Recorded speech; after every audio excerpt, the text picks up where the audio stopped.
अस्सलामुअलैकुम students accountant की job हासिल करने के लिए अकाउंटिंग सीखें और इंटरव्यू की तैयारी करें। उसके क्लास 3 के साथ आपके पास मौजूद है।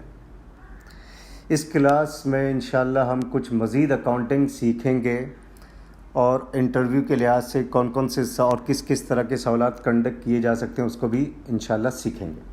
चलिए अब हम अल्लाह का नाम लेकर पढ़ना शुरू करते हैं। अच्छा भाई, एक जो सवाल है कॉमन, टी अकाउंट को टी अकाउंट क्यों कहते हैं? एक सवाल पूछता जाता है, टी अकाउंट को टी अकाउंट क्यों कहते हैं? क्योंकि ये कैपिटल टी के शेप में होता है, इसको टी अकाउंट कहते हैं। ये कैपिटल टी के शेप में होता है, इस वजह से इसको टी अकाउंट कहते हैं। फिर दर्ज झैल आइटम्स के बढ़ने का रीजंस बताएं। एक्सपेंस कैसे बढ़ता है, रेवेन्यू कैसे बढ़ता है, रेवेन्यू को दूसरा नाम है इनकम, कैपिटल कैसे बढ़ता है और लायबिलिटी कैसे बढ़ती है, इसका रीजंस बताएं यार, कैसे बढ़ते हैं। एक्सपेंस कैसे बढ़ेगा भाई? जब दुकान का किराया दे दो, मज़दूरों को तनख्वाह दे दो, कमीशन दे दो और वेजेस की पेमेंट कर दो, इंश्योरेंस की पेमेंट कर दो, तो इस तरीके से एक्सपेंस बढ़ता है। ठीक है, यानी जब हम कोई खर्च करेंगे, किसी के मद में कोई खर्च करेंगे तो एक्सपेंस बढ़ जाएगा। रेवेन्यू कैसे बढ़ेगा? रेवेन्यू भाई बढ़ने का रीज़न है जब अशिया और ख़िदमात को बेचे, यानी गुड्स और सर्विसेज को जब बेचेंगे, जब गुड्स और सर्विसेज को बेचेंगे तो इनकम बढ़ जाएगी, यानी रेवेन्यू बढ़ जाएगा। कैपिटल कैसे बढ़ता है? ओनर्स जब अपने कारोबार में सरमायाकारी करे, यानी ओनर्स इन्वेस्टमेंट, ओनर्स इन्वेस्टमेंट इन इस बिजनेस, तो इससे क्या होगा? कैपिटल ओनर का बढ़ जाएगा। अब लायबिलिटी कैसे बढ़ती है? जब उधार पर ख़रीदते हैं, बाइंग गुड्स ऑन क्रेडिट, जब बाय करें गुड्स ऑन क्रेडिट तो लायबिलिटी बढ़ जाएगी क्योंकि आपने पैसे देने हैं। इसी तरह बैंक से जब कर्ज़ ले लेते हैं तो जाहिर बात है ये कर्ज़ वापस करने होते हैं तो लायबिलिटी बढ़ जाती है। तो इन तरीक़ों से एक्सपेंस भी बढ़ता है, देख लिया। रेवेन्यू कैसे बढ़ता है, कैपिटल कैसे बढ़ता है और लायबिलिटी कैसे बढ़ती है। राइट स्टूडेंट्स, अब नेक्स्ट में कुछ आइटम्स दिए गए हैं, इसको हमने पहचानना है कि कौन से आइटम एसेट्स हैं, लायबिलिटी है, कैपिटल है, रेवेन्यू है और एक्सपेंस है। अब आपके अंदर ये इतना आप सीख चुके हैं, इतना पढ़ चुके हैं कि आप खुद पहचान सकते हैं कि कौन से आइटम एसेट्स को रिप्रेजेंट करते हैं, लायबिलिटी को, कैपिटल को, रेवेन्यू को और एक्सपेंस को। अब जैसे स्टॉक ऑफ गुड्स है। अब स्टॉक ऑफ गुड्स क्या है? रिसोर्स है। गुड्स ख़रीदा ही इसी नीयत से जाता है कि उसे बेचेंगे, ये रिसोर्स है। और रिसोर्स को हमने शुरू में पढ़ चुके हैं, एसेट्स कहते हैं। कोई भी रिसोर्स बिजनेस का हिस्सा बन जाए एसेट्स है, तो ये एसेट्स हो गया है हमारा। नंबर 1 अकाउंट्स पेबल, ये लायबिलिटी है क्योंकि पैसे देने हैं तो लायबिलिटी बन गई। कैपिटल इटसेल्फ कैपिटल है, कैपिटल इटसेल्फ कैपिटल है। बैंक लोन लायबिलिटी है। अच्छा, अगर अब मैं कहूँ स्टॉक ऑफ गुड्स एसेट्स है, तो ये कौन सा एसेट्स है? याद रखिएगा, ये है करंट एसेट्स है। C stand for current assets. Account payable liability है, तो कौन सी लायबिलिटी है? करंट लायबिलिटी है। कैपिटल होता है। बैंक लोन लायबिलिटी है। बैंक लोन लायबिलिटी कौन सी लायबिलिटी है? लॉन्ग टर्म लायबिलिटी है। कौन सी है? लॉन्ग टर्म लायबिलिटी है। अकाउंट रिसीवेबल क्या है भाई? ये भी एसेट्स है। कौन सा एसेट्स है? करंट एसेट्स है, क्योंकि ये भी रिसोर्स है, इसमें कैश आता है। किसी को उधार पर बेचते हैं तो कैश आता है। प्रीपेड एक्सपेंस एसेट्स है, लेकिन कौन सा एसेट्स है? करंट एसेट्स है। ये पीछे हम पढ़ चुके हैं। ये एसेट्स कौन सा है? करंट एसेट्स है। ये कैसे बढ़ा है ये हम पीछे पढ़ चुके हैं। रेंट पेबल क्या है भाई? ये लायबिलिटी है, लेकिन कौन सी लायबिलिटी? करंट लायबिलिटी, क्योंकि 1 साल के अंदर नॉर्मली रेंट की अदायगी हो जाती है। बैंक ओवरड्राफ्ट, ये भी लायबिलिटी है। कौन सी लायबिलिटी? करंट लायबिलिटी है। तो बैंक ओवरड्राफ्ट का भी कॉन्सेप्ट हम पिछली क्लासों में सीख चुके हैं। करंट लायबिलिटी क्यों का? क्योंकि ये शॉर्ट पीरियड में इसकी अदायगी करनी होती है।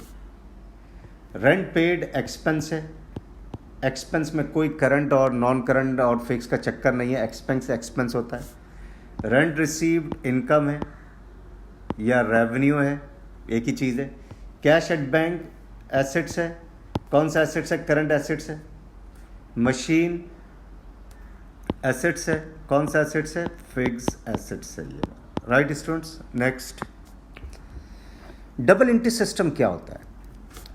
डबल एंट्री सिस्टम ऐसा सिस्टम जिसमें हर कारोबारी लेन देन यानी बिजनेस ट्रांजैक्शंस को एक मर्तबा डेबिट में रिकॉर्ड करते हैं और एक मर्तबा क्रेडिट में रिकॉर्ड करते हैं। तो डबल एंट्री सिस्टम में हमेशा 2 अकाउंट ओपन होंगे। कितने टी अकाउंट ओपन होंगे? हमेशा 2 टी अकाउंट ओपन होंगे। एक मर्तबा डेबिट में रिकॉर्ड करते हैं यानी लेफ्ट हैंड साइड पे रिकॉर्ड करते हैं, दूसरी मर्तबा क्रेडिट पे रिकॉर्ड करते हैं, और दोनों डेबिट क्रेडिट की रकम लाजमन एक दूसरे के बराबर होनी चाहिए। अगर इधर हम 5,000 रिकॉर्ड कर रहे हैं डेबिट में तो 5,000 क्रेडिट में भी रिकॉर्ड होना चाहिए। यानी एक दफ़ा अगर हम डेबिट में रिकॉर्ड कर रहे हैं तो दूसरी मर्तबा क्रेडिट में रिकॉर्ड कर रहे हैं। अगर डेबिट में 5,000 रिकॉर्ड कर रहे हैं तो क्रेडिट में भी 5,000 रिकॉर्ड होना चाहिए। अगर ऐसा करते हैं तो इसका मतलब है डबल एंट्री सिस्टम है। और सिंगल एंट्री में अगर डेबिट में को रिकॉर्ड कर लिया तो क्रेडिट को रिकॉर्ड नहीं किया, और अगर क्रेडिट को रिकॉर्ड कर लिया तो डेबिट को रिकॉर्ड नहीं किया। ये सिंगल एंट्री सिस्टम है। डबल एंट्री सिस्टम में डेबिट में अगर अमाउंट रिकॉर्ड हो रही है तो क्रेडिट में भी लाजमन अमाउंट रिकॉर्ड होगी। नेक्स्ट अकाउंट किसे कहते हैं? ये किसी भी ख़ास आइटम की तफसील को बताता है। किसी भी ख़ास आइटम, जैसे कैश का अकाउंट है,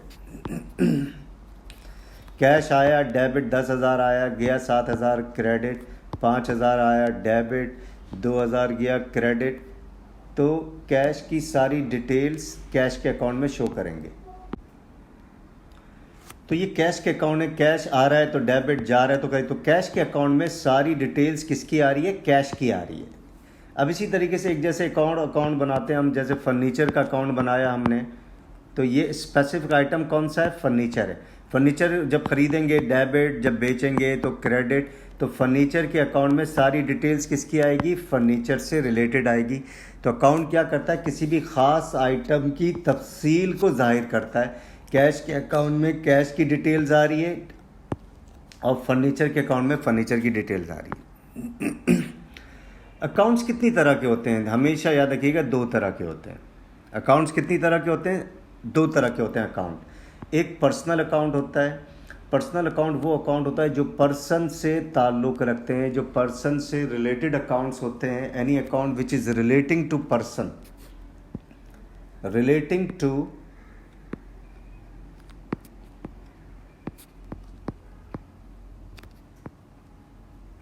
any account which is relating to person, that is called personal account.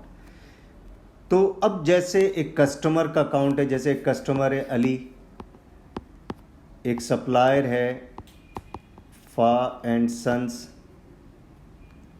तो अली का अकाउंट ये भी पर्सनल अकाउंट है। फा एंड सन्स एक सप्लायर है, उस कंपनी का नाम है फा एंड सन्स, तो ये भी पर्सनल अकाउंट है। तो कोई भी अकाउंट जो पर्सन से रिलेटेड हो वो पर्सनल अकाउंट होता है, और इम्पर्सनल अकाउंट जो दूसरा अकाउंट है, इम्पर्सनल अकाउंट कौन से होते हैं भाई? इम्पर्सनल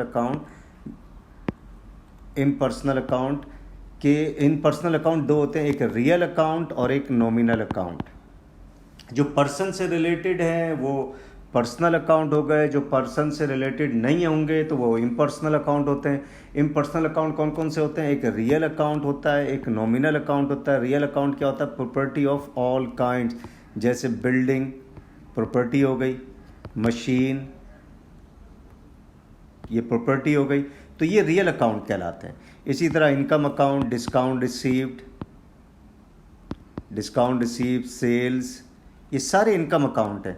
एक्सपेंस अकाउंट, रेंट की पेमेंट की, रेंट एक्सपेंस, इंश्योरेंस एक्सपेंस, ये सारे रियल अकाउंट हैं। ये सारे नॉमिनल अकाउंट है। तो ये एक्सपेंस, तो इम्पर्सनल अकाउंट कौन कौन से हुए? एक रियल अकाउंट हो गया, एक नॉमिनल अकाउंट हो गया। Real account property of all kinds, nominal account कौन से हो गए? इनकम अकाउंट और expense account. Right students, next ledger क्या है? Ledger collection of account, ledger क्या है? कलेक्शन ऑफ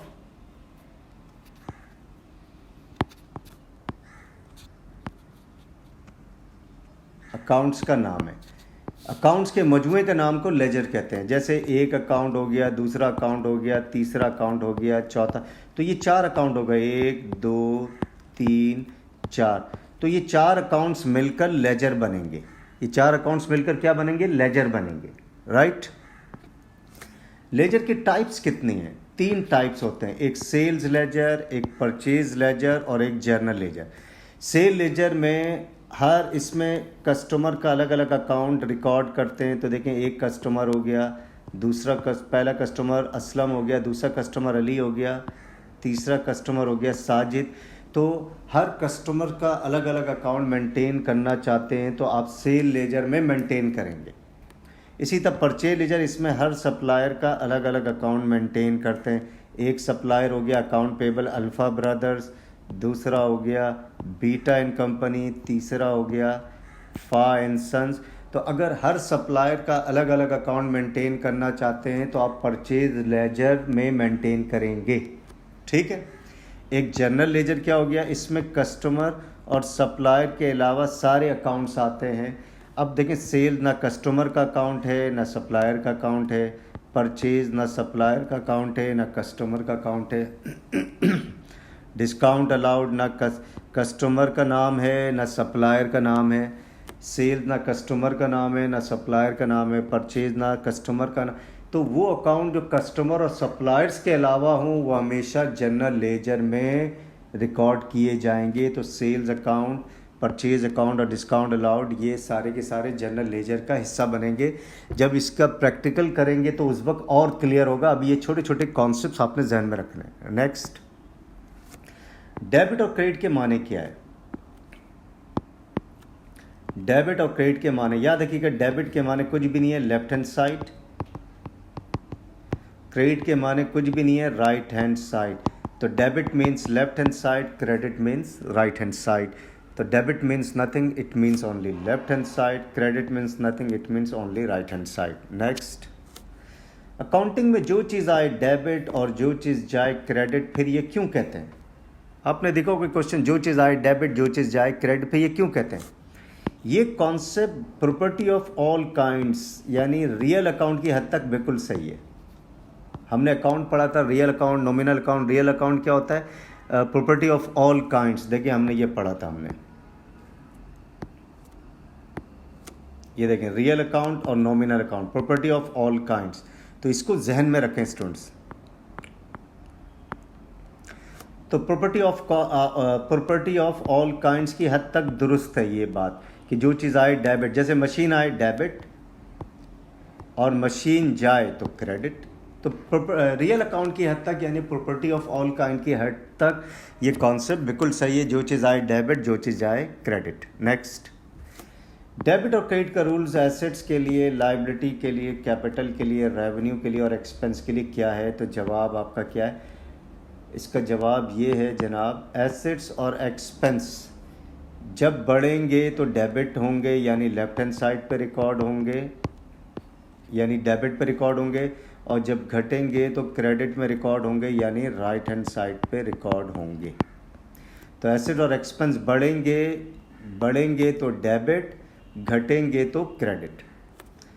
लायबिलिटी, कैपिटल और रेवेन्यू जब बढ़ेंगे तो क्रेडिट, जब बढ़ेंगे तो क्रेडिट पे रिकॉर्ड होंगे यानी राइट हैंड साइड पे रिकॉर्ड होंगे, और जब घटेंगे तो डेबिट पे रिकॉर्ड होंगे यानी लेफ्ट हैंड साइड पे रिकॉर्ड होंगे। तो जब घटेंगे तो डेबिट पे रिकॉर्ड होंगे, और जब घटेंगे तो डेबिट पे रिकॉर्ड होंगे, और जब बढ़ेंगे तो क्रेडिट पे रिकॉर्ड होंगे। ये रूल आपने याद करना है जो आगे हम इस्तेमाल करेंगे इंशाल्लाह आने वाली क्लासों में। तो स्टूडेंट्स, एक छोटी सी वीडियो थी ये अकाउंटिंग के हवाले से कि किस किस तरह के इंटरव्यू में सवालात कंडक्ट किए जा सकते हैं और अकाउंटिंग सीखने के हवाले से क्या क्या चीज़ें सीखना हमारे लिए ज़रूरी है। इंशाल्लाह आने वाली क्लासों में आगे हम कुछ स्ट्रक्चर के क्वेश्चन भी सीखेंगे। कैश बुक कैसे बनाया जाता है, पेटी कैश बुक कैसे बनाया जाता है, एंट्रीज़ को कैसे रिकॉर्ड करते हैं, ट्रायल बैलेंस कैसे बनाया जाता है, तो इंशाल्लाह ये सारी चीज़ें इंशाल्लाह आने वाली क्लासों में सीखेंगे। उस वक्त तक के लिए स्टूडेंट्स, खुदा हाफिज़।